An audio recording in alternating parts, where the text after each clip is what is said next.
السلام عليكم ورحمة الله وبركاته. أهلا بكم في فيديو جديد من فيديوهات المايسترو. النهاردة هنشرح مع بعض برنامج أدوبي فوتوشوب. البرنامج ده بيبقى متخصص في تعديل الصور ودمجها واللعب فيها براحتك بقى. الكورس ده ان شاء الله هنبدأ في مرحلة اللي هي من اول ما تفتح البرنامج لحد مرحلة تأهلك انك تشتغل بالبرنامج او تدخل في سوق العمل باستخدام برنامج ادوبي فوتوشوب. تابع معانا ويا ريت تشجعنا بقى لايك واشتراك وكومنت والحاجات الجميلة والتحفيز المشجع ده عشان نكمل ان شاء الله في الكورس. هنبدأ النهاردة بأول جزئية في التعلم، وهي اصلا ان انا معيش البرنامج هشتغل على ايه، هشتغل ازاي. طبعا انا من حقي ان انا اشرح لك البرنامج، لكن مش من حقي ان انا اديهولك بنسخة مكركة او ان انا انزله بطريقة غير الطريقة بتاعة الموقع الرسمي. فحضرتك ممكن تروح تشتريه من الموقع الرسمي، او هيبقى في بديل معانا النهاردة يعني بنسبة 95% تقريبا فوتوشوب موجود معانا ومجاني. يلا بينا.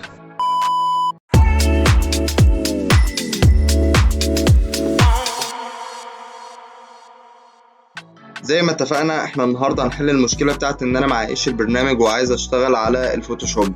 انا من فتره لقيت الموقع ده تقريبا فوتوشوب بنسبه 95% الفوتوشوب قدامك.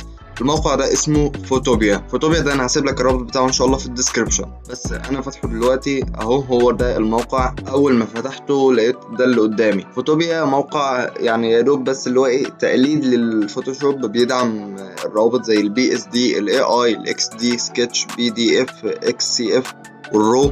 في كمان البي ان جي والجي بي جي، انواع الصور المختلفه يعني.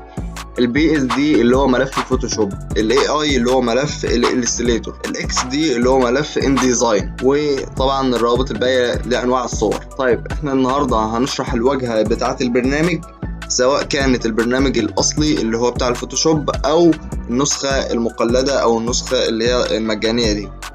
هنبدأ أول حاجة ببرنامج الفوتوشوب الأصلي قدامنا أهو. هي دي الواجهة بتاعة البرنامج. هنا في المشاريع اللي أنا كنت شغال عليها، هنا في كرييت نيو بفتح ملف جديد أو ورقة جديدة، أو أوبن لو هفتح ملف أنا كنت شغال عليه قبل كده. برضو لو جينا هنا بقى للمتصفح المجاني اللي هو الفوتوبيا أو الموقع اللي هو الفوتوبيا بقى، هنا في نيو بروجكت يعني هتفتح مشروع جديد. اوبن فروم كمبيوتر لو عندك ملف انت شغال عليه برضه بس هيجيلك بقى هيفتحه من الكمبيوتر. وفي تمبلتس او قوالب تقدر تشتغل بيها. ده كل اللي هنحتاجه في البداية. نضغط على نيو بروجكت هنا اهو، هيظهر معانا القائمة بالشكل ده. ولو جينا على الفوتوشوب وضغطنا على كرييت نيو اهو، ظهرت معانا القائمة دي. هي تقريبا نفس القائمة بنفس الاختيارات. اول حاجة عندك جزئين، الجزء اللي هو في الجنب ده اللي على الشمال والجزء اللي على اليمين. الجزء ده فيه المقاسات اللي انت بتحطها لو انت عندك مقاسات معينة انت عايز تحطها للتصميم اللي انت شغال عليه.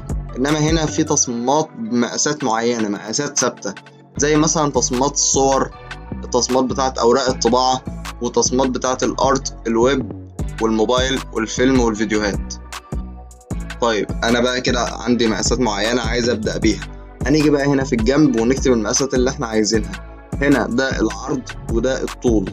احنا هنبدأ بس بإيه؟ بعرض 1000 بكسل ل1000 بكسل زي ما هو مكتوب كده. البكسل ديت الوحدة اللي احنا هنشتغل بيها. ده البكسل، في البكسل وفي الانش او البوصة، في السنتيمتر والمليمتر. البكسل للتصميمات اللي هي زي تصميمات السوشيال ميديا والبانر وكل انواع التصميمات دي، وفي الانش والسنتيمتر والمليمتر دول لو هنستخدمهم في الطباعة.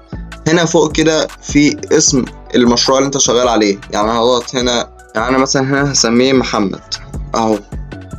هنا الريزولوشن او الدقة بتاعة الصورة، هنا الريزولوشن بنخليها 300 لو الحاجة اللي احنا هنشتغل عليها او التصميم اللي احنا هنشتغل عليه هيستخدم في الطباعة. ولو حاجة اللي هتعرض على الشاشات بيبقى 72. طيب اللي بعد كده الكالر مود. الكالر مود ده في عندك نوعين، يا اما ار جي بي يا اما سي ام واي كي. الار جي بي بيبقى الحاجات برضو اللي هتعرض على الشاشات، السي ام واي كي للي بنظام الطباعه. احنا هنستخدم الار جي بي وخليناها 72 عشان ال 72 ديت اللي بنستخدمه في ايه، في الطباعه. كل ده طبعا هتلاقيه بنفس الفكره برضو هنا اهو. ده الواي اللي هو العرض 1000 هنا، والطول هنخليه 1000 برضو. تمام. حتى لو لاحظت هنا هتلاقي ان التمبلتس اللي انت جايبها ديت كده ايه بتتغير على حسب المقاسات اللي انت حاططها، براحتك انت بقى. الريزولوشن او الدي بي اي هنا اهو هنخليه 72 زي ما هو، وطبعا الوحده بكسل، والاسم بتاع المشروع فوق اهو هنخليه برضو ايه، محمد اهو. وفي برضو نفس المقاسات اللي انا بقولك عليها اللي هي ايه، بس في مقاسات زياده كمان. يعني مقاسات ثابتة، قوالب ثابتة للمقاسات في البرنت للطباعة، وفي تصميمات الصور، السكرين، الموبايل، الادز او الاعلانات.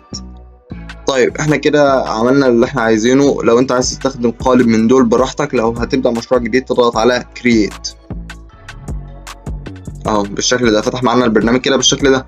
ولو جينا برضو على الفوتوشوب وخليناها برضو الألف في 1000 عرض و1000 طول وال72 ريزولوشن، كل الحاجات اللي احنا مختارينها، نضغط على كرييت هيظهر معانا بالشكل ده، وهيظهر معانا برضو المتصفح بالشكل ده. طيب نيجي للبرنامج الأساسي بقى. اولا اللي قدامك ده فيه كذا حاجه كده قدامك ملخبطه في بعضها، انت مش فاهم ايه اللي حصل ولا انت هتعمل ايه. طيب اول حاجه كده نشرح بس ايه الواجهه بتاعه البرنامج. اول حاجه انت عندك الجزئيه اللي في الجنب دي مثلا، دي اول حاجه اسمه البوكس تولز، يعني صندوق الادوات. صندوق الادوات ده فيه مجموعه الادوات اللي انت هتستخدمها للتعديل على الصوره اللي هي اصلا موجوده هنا، اللي هي الاستديو اللي قدامك دي كده.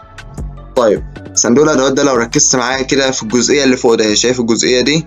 لو جينا غيرنا الاداه مثلا من دي لدي لدي لدي اهو، عماله تتغير من كل ما بنغير ايه الاداه ديت بقى يا صاحبي. المميزات بتاعت كل اداه من دول، كل اداه اللي هي عدة استخدامات، والاستخدامات ديت بنعرفها من ايه، من الادوات اللي فوق دي. طبعا ماليش دعوه بالجزئيه اللي في الجنب ديت تبعنا. تاني جزئية القوائم اللي في الجنب ديت، كل قائمة لها استخدامها، وكل قائمة لها تأثيراتها على الفيديو، أقصد على الصورة اللي احنا شغالين عليها. طيب أنا عشان بس إيه أروق المكان والحاجات اللي أنا مش محتاجها، أولا هنقفل قائمة ليرن دي، نضغط عليها كليك يمين ونضغط كلوز. طب أنا عايز أنقلها في مكان معين أو في حتة تانية، هضغط عليها كده وأسحبها بالماوس، هتلاقيها اتحركت وبدأت تسحبها في المكان اللي أنت عايزه. تشيلها على جنب أهو. عايز تقفلها من علامة الإكس اللي فوق دي. قائمة الادجستمنت ديت ممكن انقلها فوق هنا كده اهو. انا كل اللي بعمله بظبط المساحة بتاعتي وبظبط المكان بتاعي. طيب ونكبر قائمة اللايرز كده شوية، طبعا هتفهم يعني ايه لاير كمان شوية.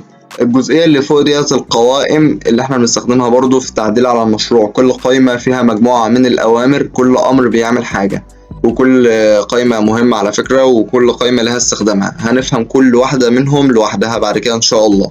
لو جينا كده على المتصفح أو على الموقع، ادي الموقع المفروض فيه هنا كده في الجنب فيه إعلان، يعني هو الموقع عليه إعلانات. هنا نفس الادوات نفس المكان اهوت بالظبط، البوكس تول، وهنا برضو الخصائص بتاعت كل اداة اهو.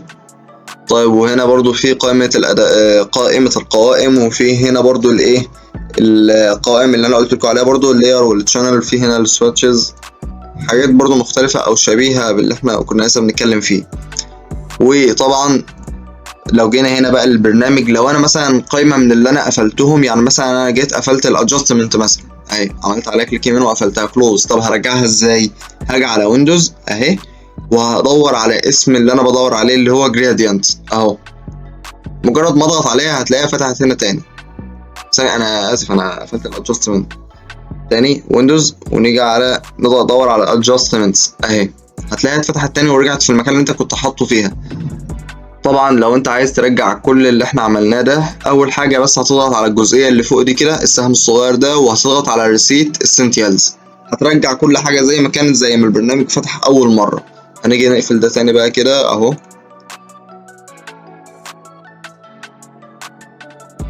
طيب ده كان شرح مبسط طبعا للبرنامج، والبرنامج برضو البديل ليه اللي هو برضو ايه، اللي هو فوتوبيا.